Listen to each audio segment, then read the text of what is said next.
నమస్తే. మనం July month 2025 సంవత్సరంలో రాశి ఫలాలు ఎలా ఉందో చూద్దాం. అందులో భాగంగా కుంభరాశి వాళ్ళ గురించి చూద్దాం. కుంభరాశి గనుక మనం చూసుకుంటే వీళ్ళకి ఏలినాటి శని ప్రభావంతో ఉన్నారు. కానీ ఏలినాటి శని ప్రభావం ఉన్నా కానీ గురువు అనుకూలంతోటి కొత్త కొత్త అవకాశాలు వచ్చే అవకాశం చాలా ఎక్కువగా ఉంది. వేరే యొక్క గ్రహస్థితులను బట్టి మనం చూసుకొని ప్రిడిక్షన్ చెప్పే ముందు ఫస్ట్ వీళ్ళకి ఈ జులై మంత్లో 3 ముఖ్యమైన పర్వదినాలు, విశేష దినాలు ఉన్నాయి. ఇవి కనుక మీరు జరుపుకుంటూ ఉంటే మీకున్న ఈ శని బాధల నుంచి బయటపడి ఎంతో ఒక మంచి ముందుకెళ్ళే అవకాశం ఎక్కువగా ఉంటుంది. ఇవి ఒకటి ఆషాఢ నవరాత్రులు, ఆషాఢ నవరాత్రులు జరుగుతున్నాయి. వారాహి నవరాత్రులు కూడా అని అంటారు. ఎవరైనా కనుక ఆల్రెడీ చేసుకోవడం స్టార్ట్ చేసుకోండి గుడ్, లేదంటే ఎవరైనా కనుక మిస్ అయ్యి ఉంటే అట్లీస్ట్ లాస్ట్ 3 days అన్నా చేసుకోండి. ఇదే మాసంలో గురు పూర్ణిమ ఉంది. గురు గ్రహం ఉన్న వాళ్ళు, అనుకూలంగా లేని వాళ్ళు, తర్వాత గురు మహాదశ నడుస్తున్న వాళ్ళు కూడాను ఇవి చక్కగా చేసుకుంటే గురువు యొక్క కృప వల్ల మీకు ధనం ప్రవాహం వచ్చే అవకాశం ఎక్కువగా ఉంటుంది. అంతేకాకుండా 29వ తారీఖున శ్రావణ మాసం ఆల్రెడీ అప్పటికి వచ్చేసి ఉంటుంది. నాగుల పంచమి ఉంటుంది. ఎవరికైతే పిల్లలు కలగటం లేదో, తల్లిదండ్రులకి పిల్లలకి మధ్య గొడవలు వస్తూ గ్యాపులు ఉన్నాయో వీళ్ళంతా కనుక చేసుకుంటే పిల్లల మధ్య చక్కగా వంశం అంతా వృద్ధి జరిగి కావాల్సిన విధంగా పిల్లలు కలిగే అవకాశం చాలా ఎక్కువగా ఉంటుంది. భక్తి శ్రద్ధలతో చక్కగా అవి చేసుకోవాలని చెప్పేసి నేను కోరుకుంటూ ఉన్నాను. ఇప్పుడు గ్రహస్థితిని గట్టి చూసుకుంటే ఈ కుంభరాశి వారిలో ఫస్ట్ నక్షత్రాలు కనుక చూసుకుంటే ధనిష్ట 3-4 పాదాలు, శతభిషం 1-2-3-4 పాదాలు, పూర్వభాద్ర 1-2-3-4 పాదాలు అంతా ఇందులో ఉంటాయి. వీటితో పాటు పేరు బలం కనుక చూసుకుంటే వీళ్ళకి గు గు గే గో సా సి సు సే దా అన్న లెటర్స్ వాళ్ళంతా కూడా మనకి ఈ కుంభరాశిలో ఉంటారు. నక్షత్రం యొక్క స్థితిని కనుక చూసుకుంటే ఇందులో రెండు గ్రహాలు ఎక్కువగా మారుతున్నాయి. ఒకటి సూర్యుడు, రెండోది శుక్రుడు మారుతున్నాడు. అంతేకాకుండా కుజుని యొక్క పొజిషన్ కూడా వీళ్ళకి చాలా అనుకూలంగా ఉంది. కుంభరాశి వాళ్ళకి జులై మంత్ కనుక చూసుకుంటే ఓవరాల్గా చాలా అనుకూలంగా ఉంది అని మనం చెప్పుకోవాలి. అది డీటెయిల్స్ కనుక చూసుకుంటే వీళ్ళకి ఓవరాల్గా కనుక చూసుకుంటే వీళ్ళకి శత్రునాశాంత, శత్రువులపైన వీళ్ళకి విజయం వస్తుంది, ధన ప్రవాహం వస్తుంది. అంతేకాకుండా విజయం, ఏ పని చేసినా కనుక చక్కగా విజయం వచ్చే అవకాశం ఎక్కువగా ఉంటుంది. స్నేహితులతోటి, ఫ్రెండ్స్ తోటి, బంధువులతోటి చక్కగా కలిసేసి మంచి సెలబ్రేటెడ్ వాతావరణం ఉండే అవకాశం ఎక్కువగా ఉంది. ఒక రకంగా చూసుకుంటే అన్ని విధాలకు చాలా చక్కగా బాగుంది. అంతకుముందు లాస్ట్ 3 monthsతో కంపేర్ చేస్తే ఈ జులై మంత్ చాలా చక్కగా అభివృద్ధిలో ఉండే అవకాశం చాలా ఎక్కువగా ఉంటుంది. 6వ ఇంట్లో సూర్యుడు ఉండటం వల్ల వీళ్ళకి మిక్స్డ్ రిజల్ట్, మిక్స్డ్ అని కాదు, ఒక రకంగా చాలా బాగుంటుంది మనం చెప్పుకోవాలి.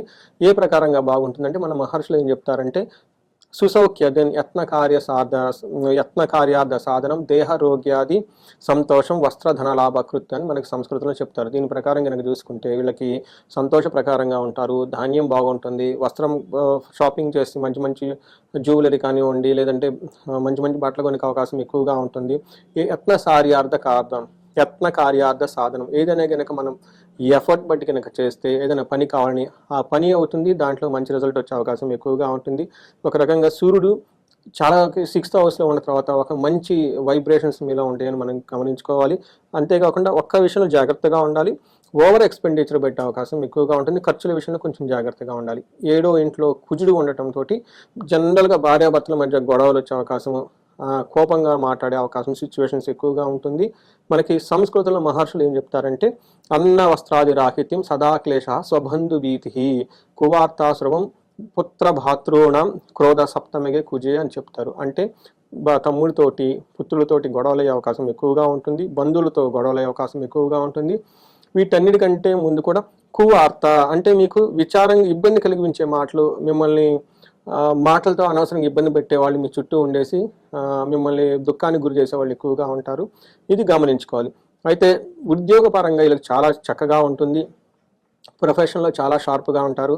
మీరు అనుకున్న పనులని అనుకున్న విధంగా చక్కగా చేసుకొని మీకు మంచి బ్యాలెన్స్డ్గా ఉండేసి ఒక కమాండింగ్గా ప్రొఫెషనల్ ఉండే అవకాశం చాలా ఎక్కువగా ఉంటుంది.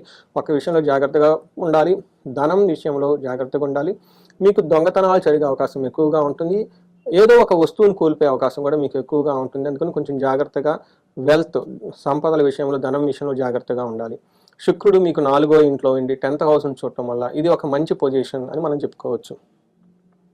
ఇది మనకి సంస్కృతంలో మహర్షులు ఏం చెప్తారంటే స్వబుద్ధు బంధు సన్మానం స్త్రీ సంభాషణ సంభ్రమ పుత్రమిత్ర కళాత్రాది విద్యాగోష్ఠు భృగే సుఖే స్థానే అని చెప్తారు. దీని ప్రకారం మనకి ఏంటంటే 4వ ఇంట్లో కనుక శుక్రుడు ఉండటం వల్ల మంచి తన విల్ పవర్ తనకున్న ఇంట్యూషన్ చాలా బాగా పనిచేసి డిసిషన్స్ చక్కగా తీసుకునే అవకాశం ఎక్కువగా ఉంటుంది.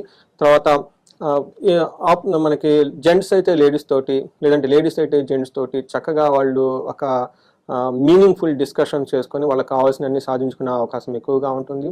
వీళ్ళకి పుత్రులతోటి, తర్వాత ఫ్రెండ్స్ తోటి, అలానే స్పౌస్ తోటి చక్కగా మాట్లాడి ఒక వర్తి కన్వర్జేషన్ వీళ్ళ మధ్యన ఉండేసి కావాల్సిన విధంగా చక్కగా మాట్లాడుకొని ఒక డిగ్నిఫైడ్ సంభాషణతో ఉండి మంచి పేరు ప్రఖ్యాతులు తెచ్చుకునే ఈ టైం శుక్రుడు 4వ ఇంట్లో, అంటే ఓవరాల్గా సుఖప్రదంగా ఉంటారు, ఇంటికి సంబంధించిన వాతావరణం బాగుంటుందని మనం చెప్పుకోవచ్చు. అయితే శుక్రుడు 10వ ఇంట్లో ఉండటం వల్ల వీళ్ళకి అఫీషియల్గా కొన్ని మ్యాటర్స్లో వీళ్ళని చక్కగా పాజిటివ్గా ఉంటుంది, ధన ప్రవాహం కూడా ఉంటుంది. మనం ఓవరాల్గా కనుక చూసుకుంటే చాలా రోజుల తర్వాత వీళ్ళకి ప్రొఫెషనల్ మ్యాటర్స్లో చాలా మంచి హోల్డ్ వస్తుంది, ప్రమోషన్స్ వచ్చేసి చక్కగా ఉండే అవకాశం ఈ కుంభరాశి వాళ్ళకు ఉంది. మనం కుంభరాశిలో ఉన్న నక్షత్రాలు కనుక చూసుకుంటే ధనిష్ట, శతభిష, పూర్వభాద్ర నక్షత్రాలు. వీళ్ళకు ధనిష్ట నక్షత్రం వాళ్ళకి పాజిటివ్ సైడ్లో కనుక చూసుకుంటే వీళ్ళకి లాభప్రదముగా ఉంటుంది, రాజ్య లాభము చూపిస్తుంది, అంటే ప్రమోషన్స్ వచ్చే అవకాశం ఎక్కువగా ఉంటుంది. ఏదైనా కనుక పని చేస్తే ఓవరాల్గా అందులో వీళ్ళకి లాభప్రదంగా ఉంటుంది. ఛాలెంజెస్ కనుక మనం చూసుకుంటే వీళ్ళకి ఫైనాన్షియల్ క్రైసిస్ ఎక్కువగా ఉంటుంది, దీంతో పాటు భయం పడే సిచ్యువేషన్లు కూడా ఉండే అవకాశం ఎక్కువగా ఉంటుంది. ధనిష్ట నక్షత్రం వాళ్ళకి అగైన్ ధనప్రాప్తి, లాభము, రాజ్య లాభము చూపిస్తూ ఉంటుంది. ఛాలెంజ్ చేసేటప్పటికి భయము, బంధనము, ధనహీనత చూపిస్తూ ఉంటుంది.